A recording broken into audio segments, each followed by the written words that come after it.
All right, this video focuses on the last aspect of the First Amendment, and that's the fact that it protects your right to assembly, which is to gather, and then to formally petition the government, which is protest, right? So both of these are very similarly related to freedom of speech, because obviously that's all sort of involved in your ability to gather and then to express your dissatisfaction with something the government is doing. So what's protected? Peaceful demonstrations, protests typically are protected. We'll talk about a couple ways in which the government can regulate them in a second. But obviously, if you're breaking the law in the course of your protests, that's not protected ability to assemble and then petition. Um, Even when, for example, the breaking of the law is being done for sort of good purposes, you're trying to break the law to intentionally highlight how unfair the law is. And it's important to note that though that maybe is not protected under the law, that's been a core component of how a lot of change has occurred in American history.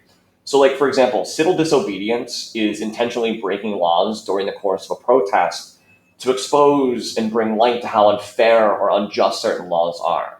Um, and technically that's not protected, but again, there's been plenty of examples of that occurring during American history and that bringing about change.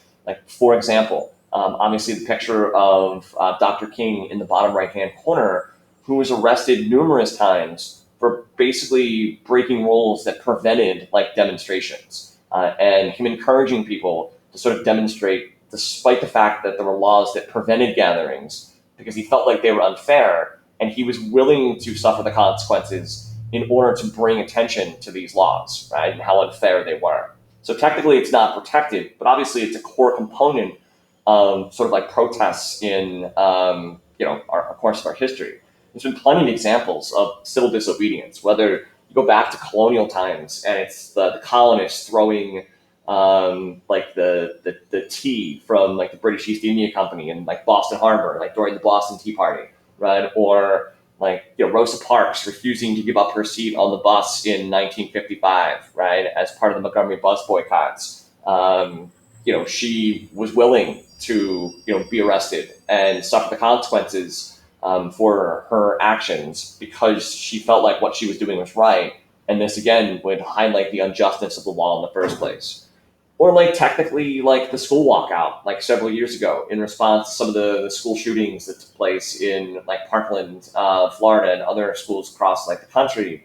Technically leaving school is not permissible, and some schools chose to give students consequences for that.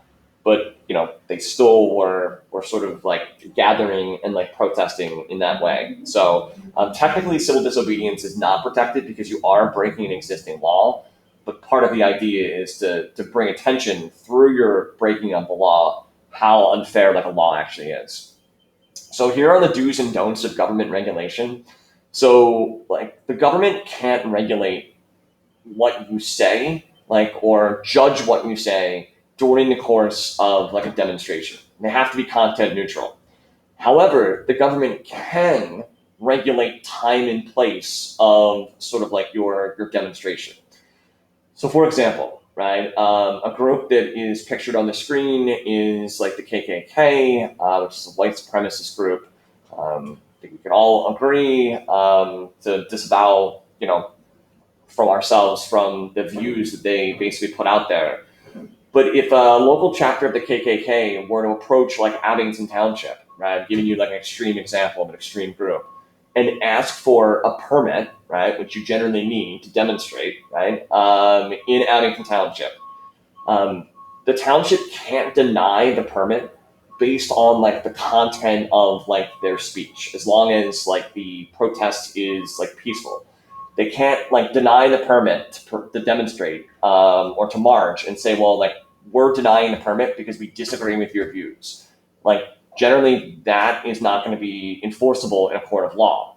However, the local government can regulate time and place, right? If this group is looking to march down Easton Road at 5 p.m. on a Friday afternoon, the township could say, look, that's going to cause traffic jams during like rush hour. We're going to deny your ability to do that on a Friday afternoon, like marching down Easton Road, but instead we're going to rope off a little portion of a park and you could demonstrate there at that time, right?